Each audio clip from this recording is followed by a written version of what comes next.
सुमैया, सबसे पहले तो 7 साल इस हुकूमत को हो गए हैं। पावर डिवीजन का एक वजीर भी है, फिर ओगरा भी है। क्या ये सब सोए हुए थे? और क्या सारे, अब ये मैं नहीं जानता इन डीजी साहब को, अब ये सारा का सारा मुद्दा उन पे डाल के जान छुड़ा सकते नहीं हैं? नहीं, ऐसा नहीं है, बिल्कुल नहीं है, कोई जान नहीं छुड़ाएगा।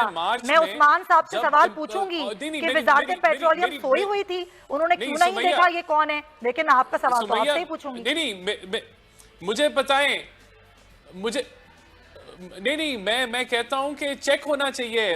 बताएं कि मार्च में दुनिया में ऑयल की प्राइसेस क्रैश कर दी, तो आपने ऑयल की इंपोर्ट पे बैन लगा दिया। 20 दिन का स्टॉक मेंटेन करना होता है ओएमसीज ने, जो ऑयल मार्केटिंग कंपनीज होती हैं, और उनके पास 5 दिन का भी स्टॉक नहीं था। 90 से ज्यादा % कंपनियां जो हैं वो वायलेट कर रही थी।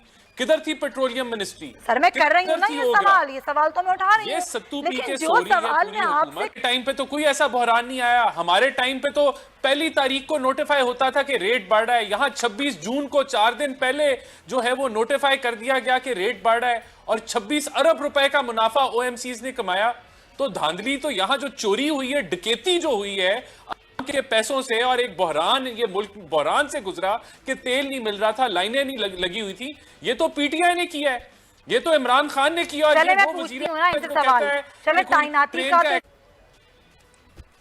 हमारे दौर में इस तरह डकैतियां नहीं होती थी जो पीटीआई के दौर में हुई। अब मुझे सिर्फ थोड़ा सा मौका दे देते हैं। इन्होंने कहा चीनी के बहरान के अंदर हमने तहकीकातें रिपोर्ट बनाई, तो उसमें तो कहा था कि बुजदार को याद ही नहीं था कि क्या हुआ क्या नहीं हुआ। उस्मान जो बड़े चोर थे, जो बड़े जिम्मेदारान थे, उनको माफी मिल गई, और अभी तक मुझे बताएं सजा किसको मिली? और अरबों रुपए का खांचा लगा, कोई पकड़ा गया, कोई रिकवरी हुई? कुछ नहीं हुआ। इन्होंने आईपीपीस के ऊपर वावेला मचा दिया कि हमने पता नहीं कौन से एमओयू साइन कर दिए हैं। बिजली के नर्ख तो जा रहे, वो एमओयू साइन भी हुए नहीं हुए, क्या बना? कहानी गुम, खामोशी।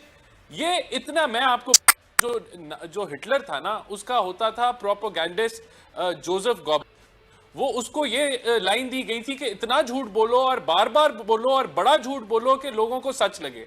तो ये पीटीआई का तो वतीरा है कि रिपोर्ट्स बना दी, पाकिस्तान की तारीख में 73 साल तक रिकॉर्ड का हिस्सा है, स्टेट बैंक की रिकॉर्ड का हिस्सा है, महंगी तरीन इन्फ्लेशन है आज, हाईएस्ट है पिछले 2.25 सालों में। अवाम की जो शरह है गुर्बत वो बढ़ चुकी है। इनकी पर कैपेसिटी जो इनकम है वो खत्म हो गई है, $1600 से $1300 में आ गई है। जो अवाम की जो जेबें कट रही हैं वो तो इस दौर में कट रही हैं। पहले तो पर कैपिटा इनकम बढ़ रही थी, इन्फ्लेशन कम हो रही थी। तो ये अपनी जो है वो कहानियां के 73 साल तारीख में पहली दफा, भाई अवाम को माफी दे दो, कोई रिलीफ दो, कोई ये बताओ अवाम को रिलीफ क्या दिया है? बिजली आईपीपीस का आपने इंक्वायरी रिपोर्ट कराई, बिजली का नर्ख कम हुए? नहीं, अभी और बढ़ गया। ₹1 17 पैसे और इजाफा हुआ है बिजली की। सीजन आया तो खुद ब खुद ही